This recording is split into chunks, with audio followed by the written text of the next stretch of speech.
Police कप्तान राहुल लोढ़ा ने नामली में हुए दोहरे हत्याकांड का खुलासा कंट्रोल रूम पर आयोजित प्रेस वार्ता में किया। एसपी श्री लोढ़ा ने बताया कि 21 मार्च की रात सेमलिया निवासी केशव गुज्जर और अमलेटा निवासी गजेंद्र डोडिया के शव महू नीमच रोड हाईवे पर मिले थे।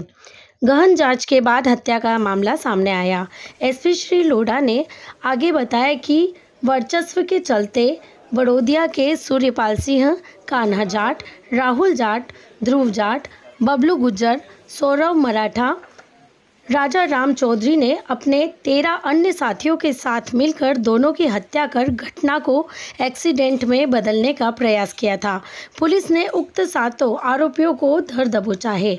वहीं पुलिस अधीक्षक श्री लोढ़ा ने 2 अन्य मामलों का भी खुलासा किया है।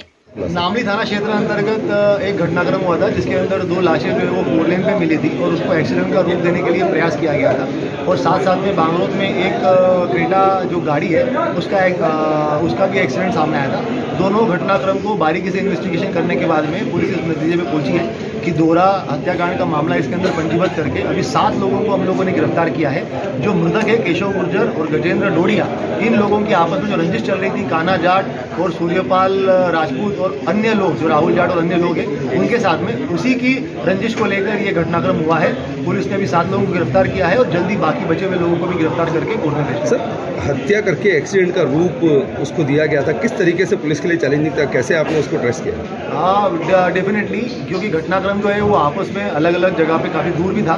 तो जब ये घटनाक्रम सामने आया तो उसके अंदर जो उसकी फॉरेंसिक अधिकारी है उसको भी स्पॉट पे ले जाकर उससे पूरे के पूरा नक्शा मौका भी प्रॉपर बनवाया गया है। और साथ साथ में जो क्रेटा गाड़ी का एक्सीडेंट हुआ था उसको भी फॉरेंसिक रिपोर्ट उसकी बनाई गई है और दोनों के आधार पे और साथ साथ में पीएम रिपोर्ट के आधार पे ये क्लियर हो गया कि वो मर्डर है। और बाकी फिर सीसीटीवी फुटेजेस भी हम लोगों को काफ़ी कुछ मिले हुए हैं जिसके अंदर स्पष्ट रूप से ये दिख रहा है कि जो हत्यारे हैं उनके द्वारा किस तरीके से उसकी प्लानिंग की गई है, कहाँ से ये लोग आए हैं। तो पुलिस के द्वारा जो है सारे टेक्निकल एविडेंसेस भी गैदर किए हुए हैं और भी अन्य टेक्निकल एविडेंसेस का हम लोगों ने सहारा लिया हुआ है। इस मामले को हम लोग जो है एक साइंटिफिक रूप से इन्वेस्टिगेशन करके हर उस व्यक्ति का जिसका इसके अंदर रोल है उसको गिरफ्तार कर और कोर्ट में सजा दिलवाएंगे। अंतर्गत एक घटनाक्रम सामने आया था जिसके अंदर एक ललित मेडिया और दूसरा सुरेश वासुनिया, ये दोनों लड़कों का जो दोनों के दोनों आदिवासी है, इनके आपस में कुछ इश्यूज चल रहे थे जिसकी वजह से इन्होंने बाजार में एक दिन पहले लगभग 24 तारीख को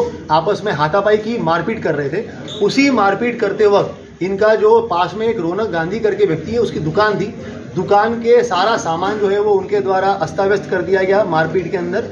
रौनक गांधी जो दुकानदार है वो बाहर आया, वो आपस उनके अंदर जो है वो मेडलिंग करने लगा और उसके बाद में फिर जो ये डोडिया है उसका और रौनक गांधी इनका आपस में जो है वो झगड़ा शुरू हो गया। ललित और रौनक गांधी का आपस में झगड़ा शुरू हुआ। जो रौनक गांधी ने ललित के साथ में मारपीट हुई है और ललित ने रौनक को मारा हुआ है, तो उसके अंदर एक स्पेसिफिक वीडियो कट करके और वो पूरा के पूरा वायरल हो रहा है। उसके अंदर मैं आप सब लोगों को ये कहना चाहूँगा कि ये सभी जो हाथापाई वगैरह हुई थी आपस में, उसमें 3 मामले पंजीबद्ध किए जा चुके हैं और प्रॉपर जो है वो कार्रवाई की जा रही है और पुलिस संज्ञान में लेकर सभी लोगों की गिरफ्तारी कर अग्रिम कार्रवाई किया जाना सुनिश्चित करेगी। ठीक है, कुछ लोग अलग से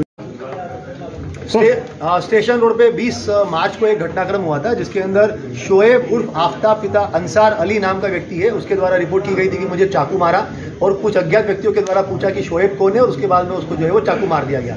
उसी के आधार पर 307 का मामला पंजीबद्ध किया गया था। मामले की इन्वेस्टिगेशन में ये तथ्य सामने आए हुए हैं कि ये मामला पूरी तरीके से फर्जी था।